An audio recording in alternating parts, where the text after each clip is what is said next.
Oh man, it's time for another Live and Undead. And I've got my coffee, so let's do this thing.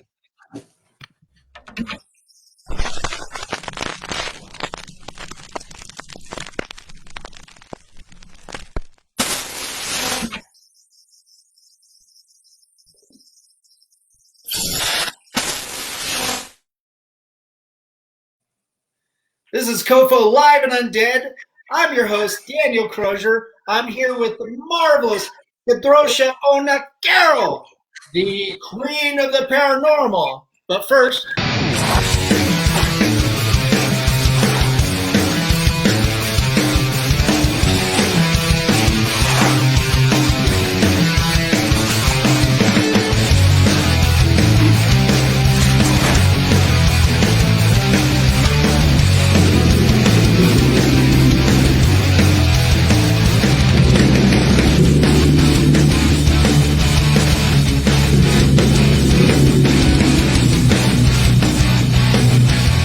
You write something on my face.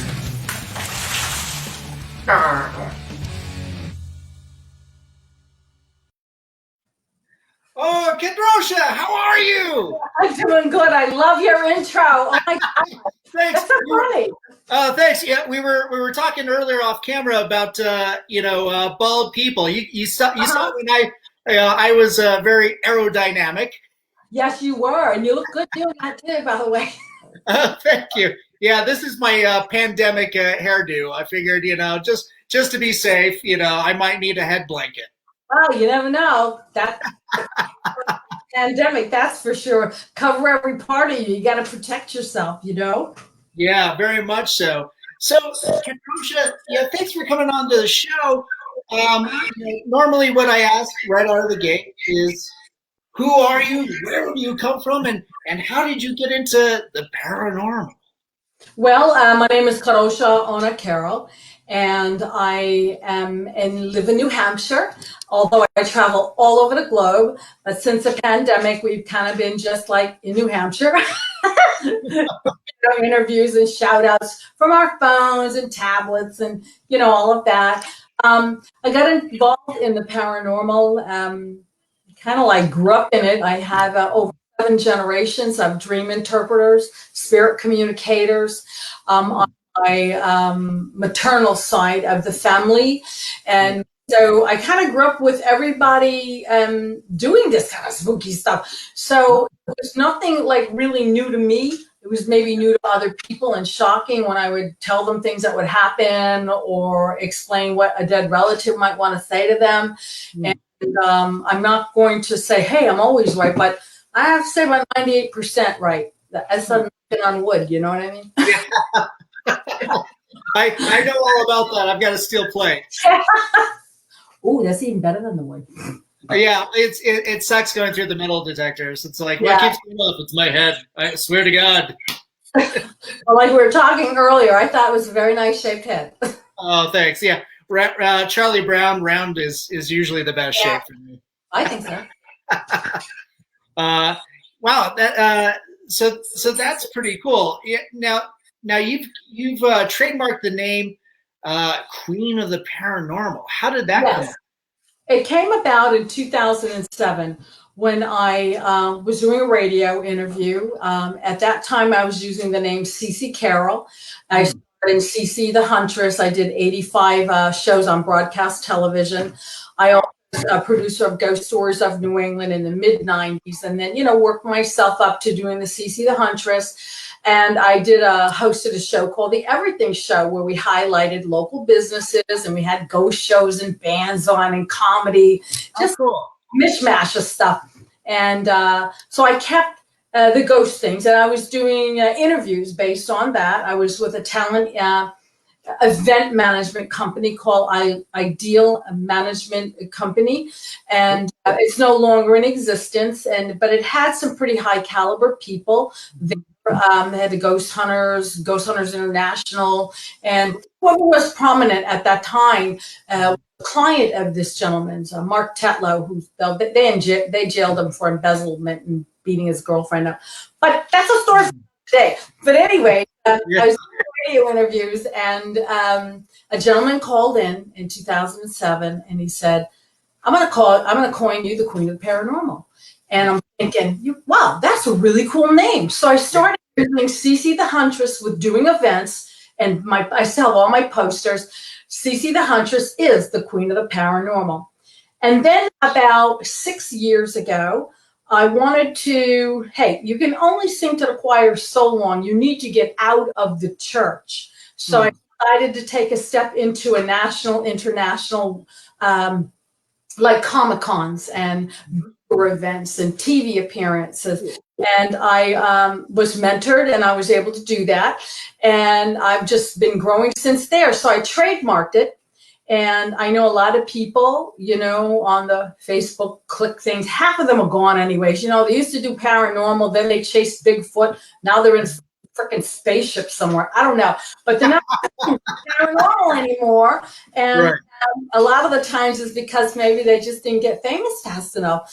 And this industry takes a long time. There's no overnight success. So I trademarked the name, and the rest has been history. It has been the best thing I have ever done with my money, was to trademark the Queen of the Paranormal, because now I have licensing agreements with a bunch of different companies and green cards, and I'm on digital signage.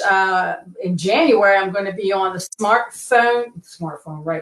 smart card charging ports by Me Company, and we have over 100 in Washington, D.C. starting, and I do PSAs, I do little ghost blurbs, I do this, that, and we got a lot going on as far as that goes. And I'm in airport televisions internationally, all over the world, Dubai, Saudi Arabia, you name it. They have me there doing positive quotes and other things in my comic character. So I guess I did a good job by doing that. That's for sure. Yeah. You are really busy. Oh. Very, very busy. But you know what? I mentor a lot of people, and I tell them, take a deep breath. It's freaking Halloween. Right. Go, be excited. I think this is my 88th or 89th interview since the Halloween season started. I put up a video days ago. That was 75. And then I do these little shout outs with a pre-recorded all over the world. And then I'll do longer interviews like with you and this and that. But yeah, I think it's 88 or 89 today. Nice. Wow. Yeah. Saban Marketing was saying that's pretty impressive. Yes, it is. And you know what? You have to stay fresh and crisp, because no one wants to see somebody complaining they're tired, or, oh, I had a long day. Well, I did that earlier with you. So you want to present yourself and give people something to aspire to, some happiness, some positive words. Yeah, most definitely. Tell us a little bit, like CC is a character and a show that I'm actually not familiar with, and now I want to go and watch that. If you go to CC the Huntress on YouTube, you can see mostly all the shows. I think I put some on private. What we're doing is we're stacking them on VOD. There's a lot of things happening, but those were the early programs, and they were done where you turn the camera on. Yeah. And when time runs out, you shut the camera off. I scheduled it where I had so many, things per, like 10 minutes here, 5 minutes there, because we checked the place out. And my little kitty came to visit. Hi, Beatty. Oh, Beatty kitty. Oh, you got your assistant there? Yeah, my cat snuck in here. Yeah. She's 17, and she walks with me every day. She's that's sweet. But she bites. She will bite me too.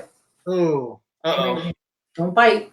Anyway, so we had a lot of fun doing those shows. Nothing was edited. The playback was, so you could hear the EVPs again, like we played them like 3 times. But as far as the footage, nothing was replayed, and it was all 100% real as it was happening. And that's what I was known for back then. And, now I'm known for, oh God, I don't know how many comic books, like crazy. Right. and then other books I've written, products, and positive influence to people in their time of need. And yeah. Yeah, that's cool. Talk to us a little bit about the comic books. I'm a comic book creator, illustrator, and writer myself, so I can really appreciate the craft that goes into it. I think I saw a blurb earlier today on what was it, Celebrity Ghost Hunters? I think that was Yes. it. Yes, Celebrity Ghost Hunters was a real story. Is a real story, and it's continuing, which is great. I went with Jimmy Starr, Ron Russell, and Eileen Arrow on a ghost hunt. We went out to Kings Park, New York, Long Island. It's a huge, insane asylum, and you're supposed to have permission to go in places like that. Don't ever attempt to go in without permission. I had older and I had permission. With other places that I've been, I've always had the permission to go in, keep the facilities, heritage, and history intact. Don't intimidate spirits. So we all went together. And the show was so cool and so riveting while we were filming it that Jimmy put it up right away and it went viral. It was like, boom. Night. I'm like, oh my God. So that was cool. And then we went and we did another one where we took a different rock star with us. And so this was a combination of the two films that we did that both went viral. And we decided from there, hey, let's do a comic book. And especially from a real life event. Yeah, this is real life. And if you watch those two videos and then read the comic book, you'll be like, oh my God, there's Eileen with her breast stuck on the fence. And in the book, absolutely 100% true. You see her there stuck there. It was hysterical. And of course, Ron was talking about the glory hole, the grinder app, and all this other kind of stuff that we were, doing and laughing like freaking hyenas. But, all in all, there were some pretty tense moments. One that I thought was amazing is when I believe I asked, do you know who we are, or something like that. Okay. We instantly played it back, and what came out of that, you can hear it right on the original, was the name Jimmy Starr, as clear as a bell. And we're all just standing there looking at each other like, oh my God, that was fantastic. I do believe that the energy that remains has an intellect. And it remember a name because Jimmy's never been there. So why would they know that name? We were calling them, calling each other all over the place. But for that to come back that clear and crisp, it was like, woo, we all just stood there. Nice. That's in the video, and that's also in the comic book as well. So it's really fascinating. Now we're going to do a movie called The Celebrity Ghost Hunters. And cool. And on that, so it should be a lot of fun. And what's great about it is it's a great group of people with Jimmy and Ron. Ron is so funny. I watch him because I did comedy before, but I learned so much just from watching him execute just funny lines and this and his timing. I mean, he's just superb. He's quite the teacher, and love him dearly. Absolutely. Yeah. And then there's Jimmy holding the camera, he's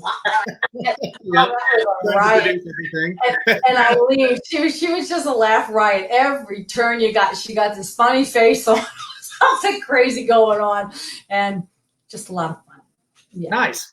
That sounds amazing. So for the film, version, are you able to bring back like Jimmy and Ron to play themselves, or how's that going to work? Oh, you mean for the movie? Right. We're all involved in the movie. We're all stars in the movie. The only thing that isn't a star is the rock star, and that we switched that up. We did that in the comic book too. Now, in the real one, we did leave out some things because we did have rock stars. I'm not going to tell you which one it was, but I got very unnerved and very afraid and had to be let out of the building. And I can understand that because that is a creepy place filled with asbestos. You don't know what you're going to get sick from, a ghost or breathing in the stuff. Yeah. Going into these places, do you have to wear like respirators or masks? Because asbestos is a big problem. where we were, we didn't really have that problem, but I did travel with masks, which I do. And so I did travel with a mini respirator. I have those as well. So that we're all protected, and mainly just kind of, pull that shirt up over your nose and get through certain sections. But we were in an area that we did some of the filming that's where they, before lobotomies, before thorazine and all this stuff, they used to chain them to the walls. They would chain the patients to the wall.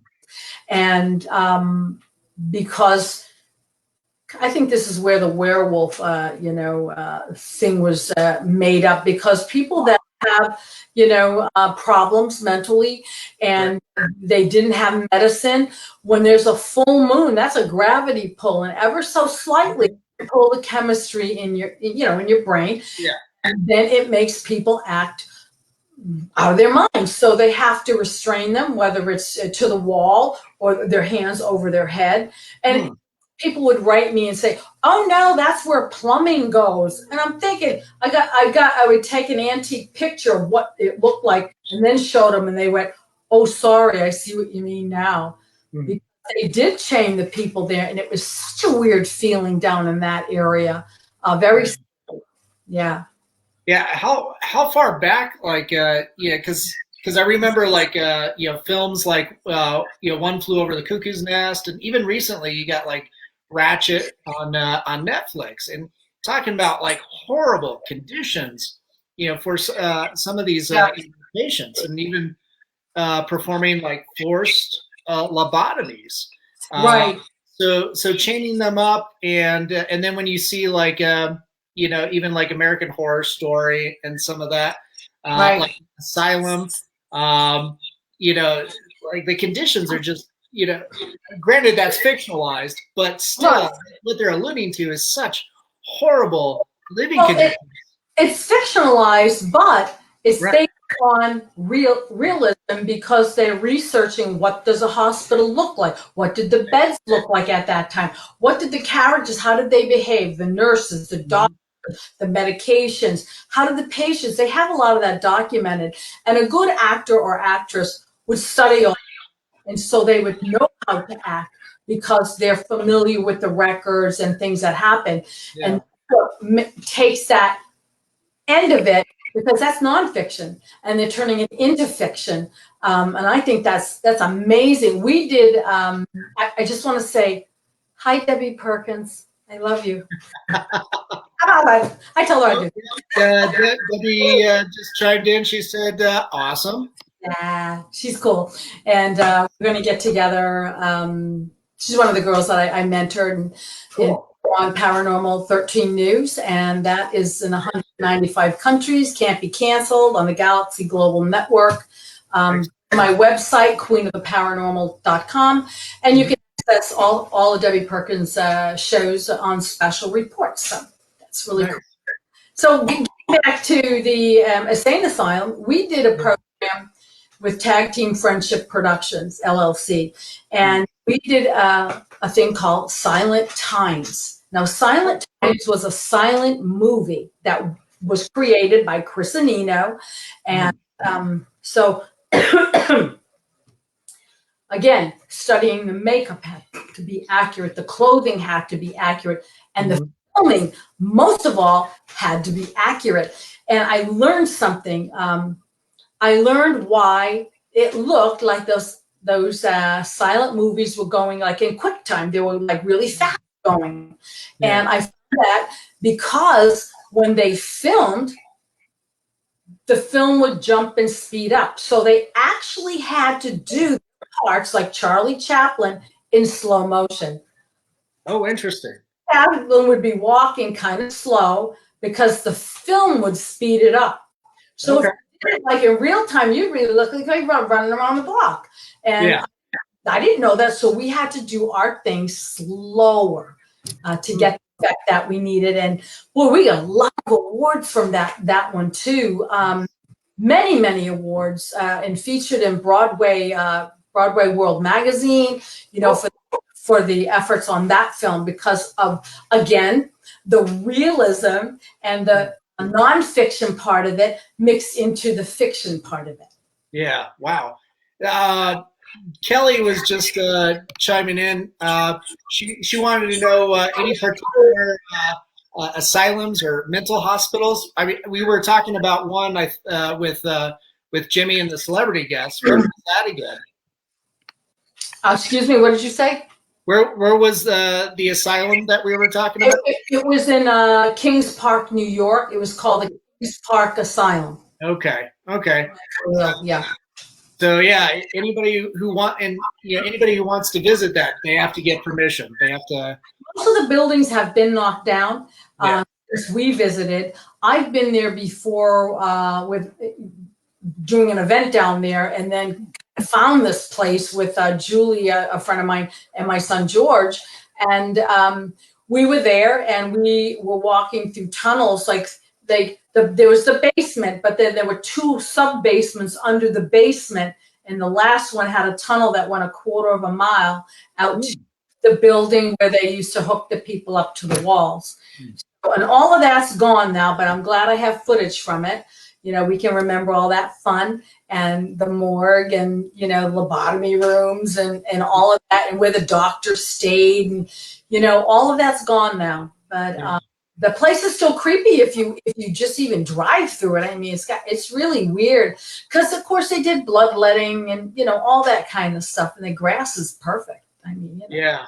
You were talking about earlier about when being a medium too, like all that energy. I'd imagine a place like that has a lot of negative energy around.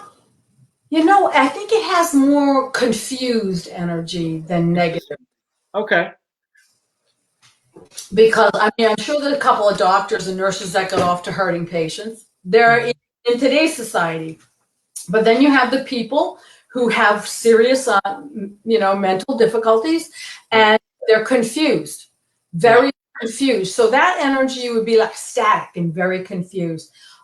What they did have, like people that didn't have permission to go in, they had these things called hot wires, like little wire trap wires, and they were just nothing, just hanging there with all the other wires and machinery.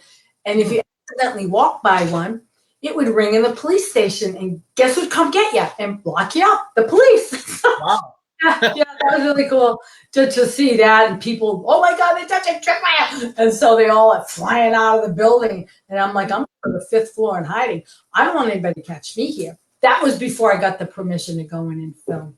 Oh, okay. Guess I ain't a bad girl after all. Your rebellious days. Yes.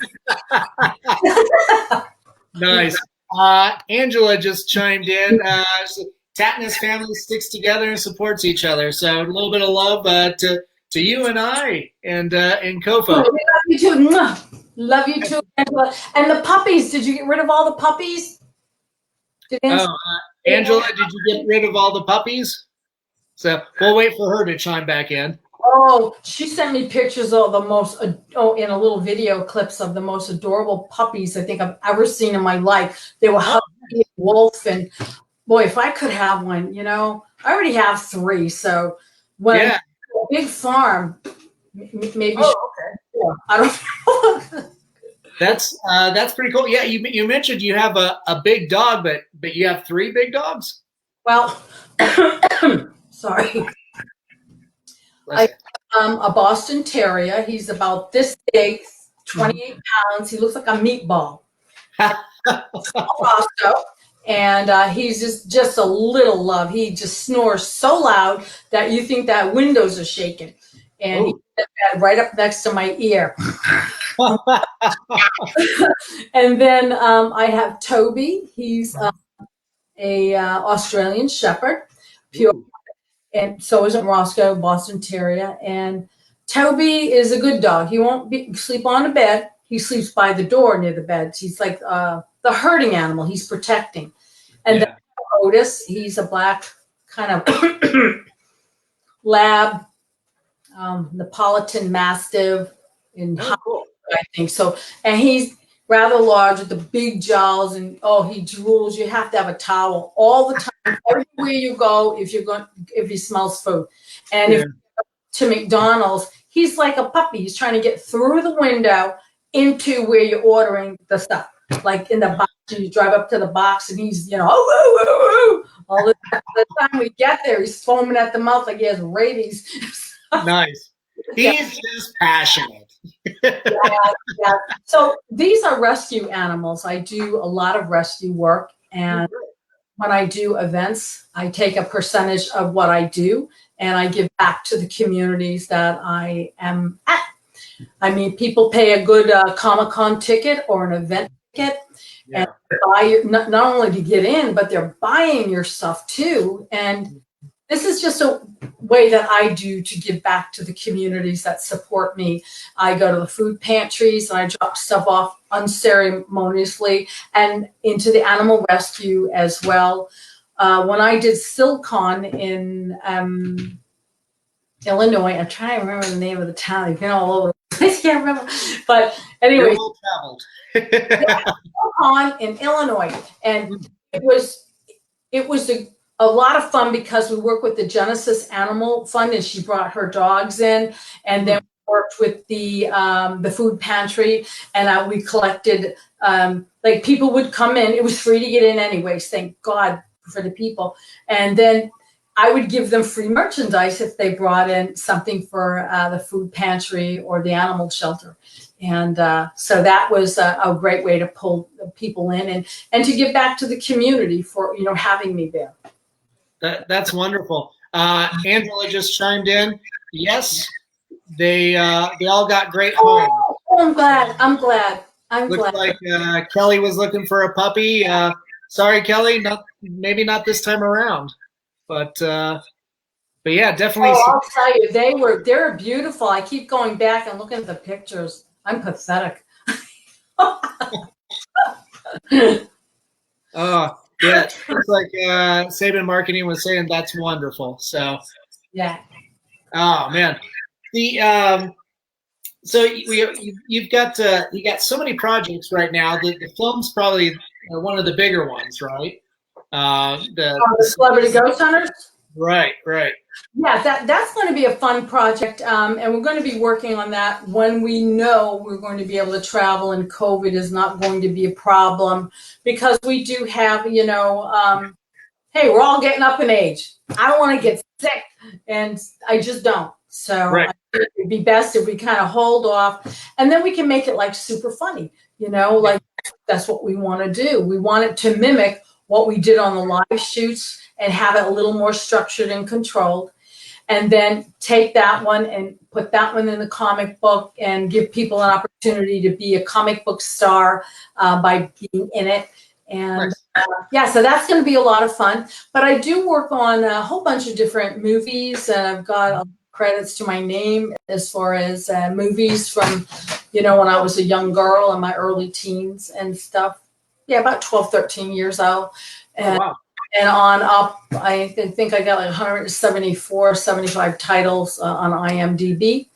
And wow. They don't even know that about me. They just think, oh, she's got blonde hair and she hunts for ghosts. No. A lot of things. And yeah, I just picked up a role. Again, you know, you can't talk about these things. And so they sent me a script. And so I will be studying that for filming coming up. We'll see. Nice. It's a money job, so I took it.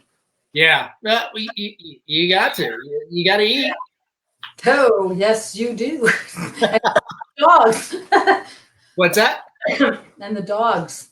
Yeah, most definitely. Well, yeah, that mastiff, you know, isn't going to feed himself, you know.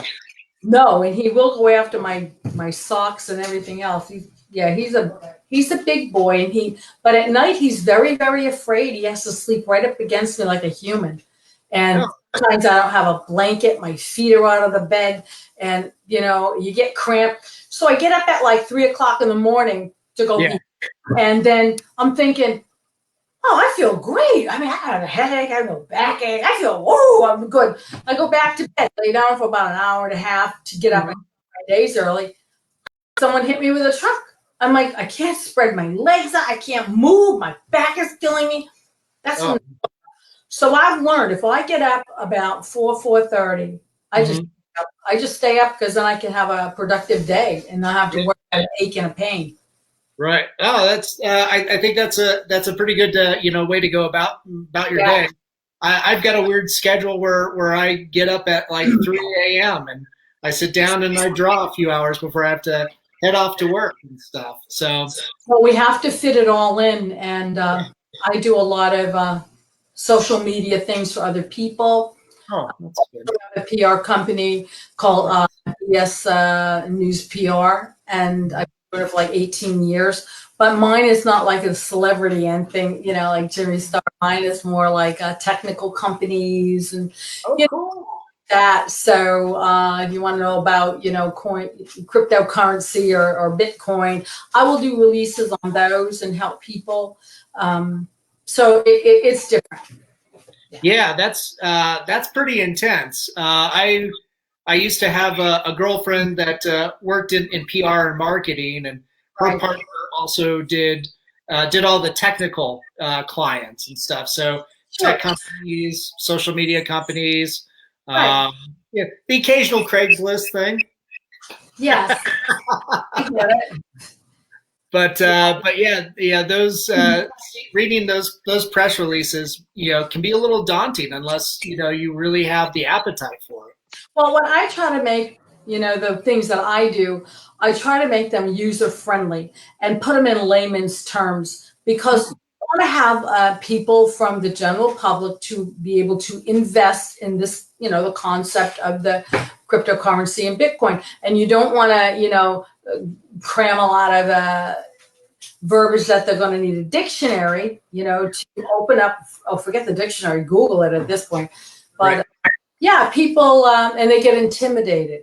Like, oh, I could get really like raked over the coals because I don't know what's going on. So if you put it in layman's terms, step 1, step 2, step 3, then there you go. You have something there. Yeah, most definitely. Kind of switching gears a little bit, since we're in the Halloween season. What are your usual like Halloween routines? Like favorite movies? Getting the family together to go trick or treating. Yes, I take my grandson out. I try very hard. Excuse me. New England heating systems, everyone. They come wall with dust and everything in your coffee. But my little grandson, he's a ghost hunter. He'll tell you that. And he says, I'm a ghost hunter. He sounds French, but he's only 6 years old. So, and he wants to go ghost hunting in the basement. So we're going to do that. And so we have a whole thing planned. We got a haunted hayride we're going to go on with masks. Hey, get a mask on anyways. Put your mask on under the mask, because those are just not good enough. So we got some activities we're going to do. We're going to do baking and have a great dinner, and do the ghost hunting, and then probably watch some not scary movies, because he's afraid of Scooby-Doo, So I have from the past, as I had from when I did the Everything show, I actually have footage of the different charities that I supported around Halloween by taking the camera in and filming all the haunted houses and the screaming and the yelling. So we'll be watching those videos. Nice. Oh, that's fun.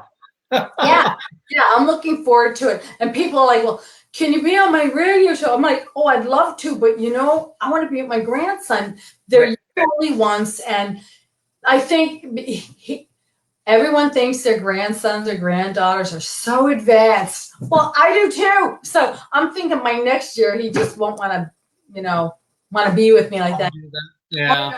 Kiss him goodbye or anything. So I'm thinking this year is going to be the big effort, and then I'll work on Halloween. Nice. Angela just chimed back in. Sierra, it looks like Bill's got a great cameo for you in his film Alien Danger. I'm there. Count me in, baby. I am there. Whatever accent you want. I can look really ugly too. I can do anything. You name it, I can do it. I don't think you can look ugly. You look I can talk any language you want. Oh no, you should see something. Oh yeah. 4:00 in the morning. with the backache, with No, when I do a lot of acting roles and things like that, I rarely, if ever, have my hair like this. I usually have, like, you can't see them now, but I get this chair out of the way.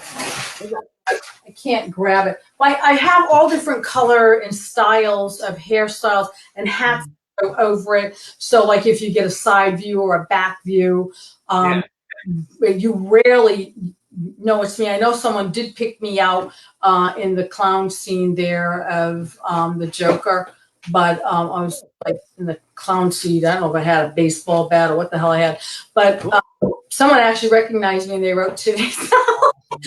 Yeah, so we try to do a whole bunch of different styles and the different accents and things like that. Yeah. Well, yeah, it sounds like I'm going to do that movie. Get a hold of me, Angela. Yeah, Bill and Angela said, woohoo, there's Bill. So they seem to be pretty happy. Angela was asking how old your grandson is. He's right? 6 years old. He just turned 6. Yes. Oh, fantastic. Yes, and I have him. I'm teaching him a little bit of French, but I'm teaching him Polish, and I'm teaching him Spanish, and of course English too because he's 6 years old. But it's fun, teaching him a child a different language. We play little games, and he loves it. And I think it's good to. I grew up bilingual, Polish and English. I know every swear there is in Polish, probably better than I know the language. But Spanish, I know a little here and there, and his ears perk up, and he said, "I just want to know more, So we have this little app on the phone that we work together back and forth when he's at home and I'm, at here, and we talk back and forth in different languages, pressing the buttons. It's really cool. Oh, that's cool. Now, that all sounds sweet, but then you were talking about the 4-letter words in Polish. Now I want to hear them. Oh, you want to hear this? Yes. My grandmother, this is a good story because we were like real hellions. Nice. She used to watch us, and it was my cousins were over from one side of the family. They were next door. Then the other cousins from across town in Pawtucket, Rhode Island, they would come over. Like the moms just dropped the kids off. And then we had 3 kids. There was me and my 2 sisters. But I also have another sister and a brother, but they came later on in life. And so we're all hiding under the table or hiding under the couch, and she's trying to get us with a broomstick. And then we're eating the dog bones. I remember all this. It was a lot of fun. Nice. And then I asked her, I said, "Can I have a popsicle?" There was a popsicle guy. His name was Peter Pelagi. And Peter Pelagi had a wooden vehicle that was like a refrigerator. And the ice cream. So I thought, Peter Pelagi's here. Can I have an ice cream? I give you govna on a stick. So govna is S-H-I-T. Nice. And she's going to give us govna on a stick. Yeah, and she'll go, oh, gope. And you're crazy. Gope, you're really crazy. Scompe is you're cheap. Scompe, gope, you're cheap and you're crazy. Scompe. Like scompe, you're cheap. Gope is woo. Okay, nice. Wow. Now I love it because now we're learning new things. So now I got new stuff to teach to my girl. Say, and then she can scold me. What? Oh, I was just saying that now I've got new stuff to teach to my girlfriend, and then when I fuck up, then she can scold me in a new language. Yeah, so. And the other day, my daughter, I think just because she grew up with the Polish and stuff, we were at the store and there was somebody, I don't know, just acting vile, like coming towards us. And I looked at her. I said, Lulabelle. She's looking at me and I said, Hach tutaj. She goes, what? I said, Hach tutaj. She's looking. I said, Hach tutaj dobie spać. She come flying to me. Hach tutaj means come here. Nice. Say Hach tutaj dobie spać. Just come here as fast as you fucking can. Wow. Okay. Flew over going, what's going on? And I said, turn around. So we grabbed my grandson and we went out. But there's some real loud people, playing with themselves in the aisle and everything. It's like, oh God, I don't want my grandson to see this, and I don't want her to. So instead of saying, oh, you mental case in the aisle, crack lines, I just talked in Polish and she knew what it was. Oh, sorry. Oh, how's you had a little dental work too? Is that all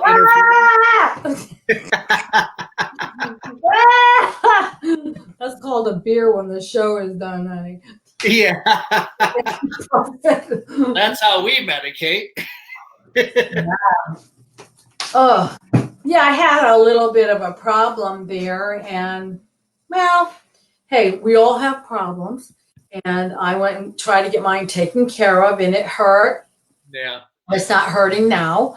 And in the long run, what are you going to do? You have a problem, get it fixed. Right. I have more to get fixed, but with finances and insurance and stuff, it's just like, you know what? I'm going to wait.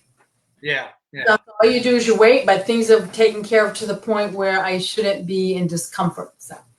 Yeah. Right. No, I totally understand. Yeah. I mean, that's pretty much what I have to do too, is budget a few things out, Yeah, you have to. You don't know. I didn't even want to go.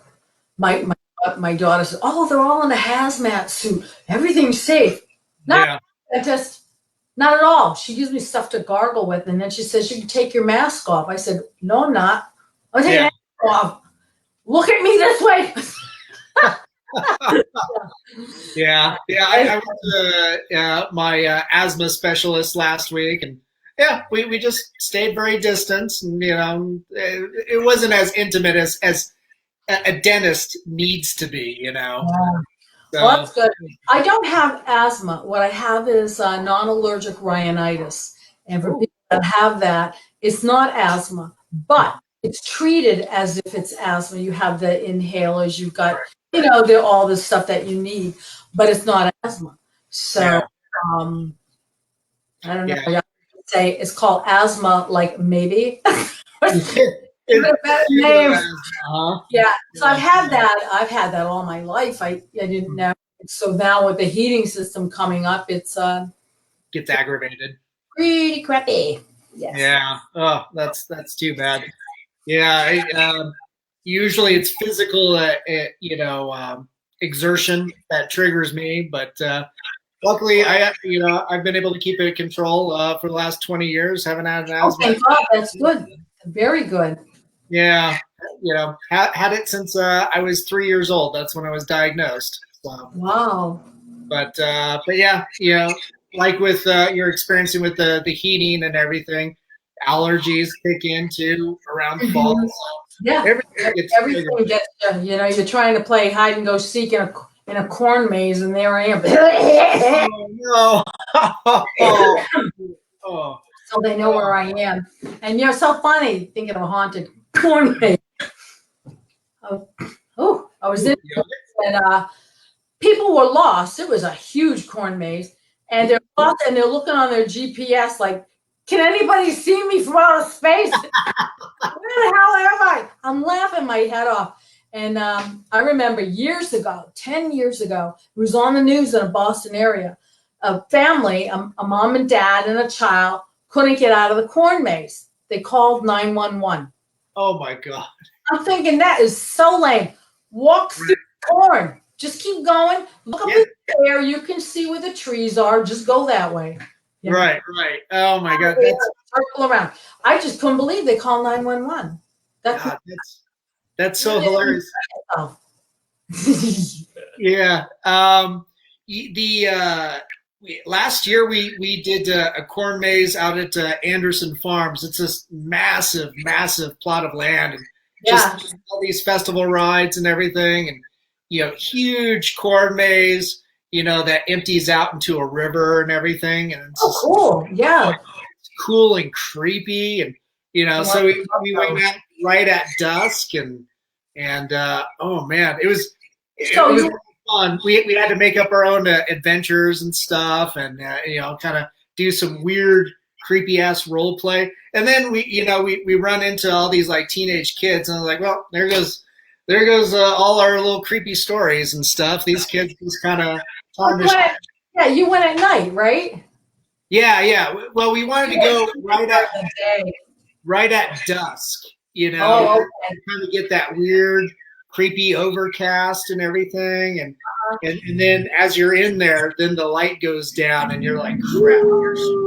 Did you bring a flashlight or anything with you? No, we didn't. Yeah, I mean, it was pretty easy for us to figure out how to get through. And like you said, if you just don't know, you go through the corn and stuff. What are they going to do to you? Arrest you? I doubt it. No. Yeah. Old Farmer Bob, he doesn't care. So it's just a lot of fun, and I enjoy it every year. It's just something that we do, and we're going to be doing it again. And in fact, last week too, and we went on this other like a haunted kind of walk thing, and that was a lot of fun. And but I love the season of Halloween. I really do. I'm very busy on that season, and all year I work on other, whether it's a paranormal project or I'm also the host of Hollywood Entertainment News. I did get that, and that was really cool. HollywoodEntertainmentNews.com is the website for the magazine. My show has a link there. I call it HEN, Hollywood Entertainment News. And we're doing Hollywood gossip in a positive manner. Let's just put it that way. When you, you see the gossip, like, oh, this old star is walking up the street and it depends and blah, blah, blah, blah. I don't want to do that to people. I want people to know the older stars and newer stars for the positive that they give to others. I mean, like for instance, I did one clip, and we're starting filming again next week, thank goodness, because the thing with the COVID, who knows, maybe we get shut down again, I don't know. Right. I did a thing on celebrity dreams. Now everyone knows who Lucille Ball is. Yeah. But they may not know who Carole Lombard is. Carole Lombard was married to Clark Gable from Gone On. Well, anyways, Carole Lombard died in a plane crash, and she was like best friends with Lucille Ball. And Lucy was going through a troubled time whether she should stay in the movies or go into television because it was all new. She didn't know what to do. Her best friend wasn't there. She went to sleep, and Carole Lombard came to her in a dream and said to her, this is a true story now. The words were, take the TV gig. Quote, take the TV gig. Yeah. Got up the next morning, took the TV gig, and guess what? We have I Love Lucy. Lucy. Nice. Awesome. They don't know that. And I'm like, well, I think these are things that people should know. And that's how we're going to approach all that. Nice. Angela just chimed in. She has an interesting question. Sure. So she's like, hey, ask KO to do a little reading on me. Oh, reading on you, sir. Yeah. On you. Not her, on you, right? Right, on me. Oh, okay. Let me look at you. I don't know what that is. I'll look at you. Does the blue light throw you? Because I'm all Smurfy? Okay, this is what I see just right off the bat. Okay. I see that you look at your life the way it is right now. Mm-hmm. You like midpoint, you get the beginning, hopes, dreams, blah, blah, blah, all that stuff. And then you come upon right now. And you're thinking to yourself, is this all there is to my fucking life? I mean, it's gotta be, whoa. I've got to change my pattern of things to go forward. I cannot be stuck. And I don't mean the radio show. I don't mean any of that. I mean other things in your life. And so in order for you to go forward out of that and to achieve some kind of, and I hate using these words, greatness, but it's true. You want to be successful. Now, successful doesn't mean earning money. Successful just means success within oneself. You've reached a goal. And you're going to be, that's what you want to do, but you kind of like you're stuck over here with things that maybe your mind's going like this. You're thinking way too much. Stop overthinking. You're going to get to where you want if you just take a deep breath and think out of the box. Don't just get out of that box and think positive, think forward. You're very creative. And so then you can, in the future, you'll be able to attain that goal. But while you're stuck over here in this thing going round, round, round, round, round, I like to say it's stuck on stupid. I get a lot of people laughing about that. So you have to get out of that in order to attain the greatness. Does any of that make sense to you? That makes a lot of sense. And those are all questions that I'm constantly contemplating. So thank you. I'm still staring at you. I'm trying to think what else I can find. Oh, yeah. Oh, I got some good stuff. We'll have to talk about that off the air, though. Okay. I was going to say, it's like the more you're looking at me, I was like, is this what a Smurf feels like in the blue light and everything? Yeah, I know. Yeah, cool.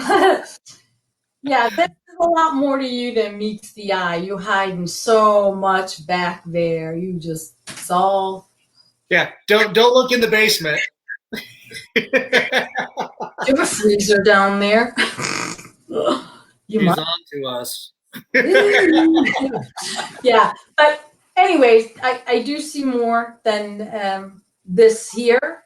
I see this depth that way, and I see you just have a nice, loving personality. Oh, and you're sweet.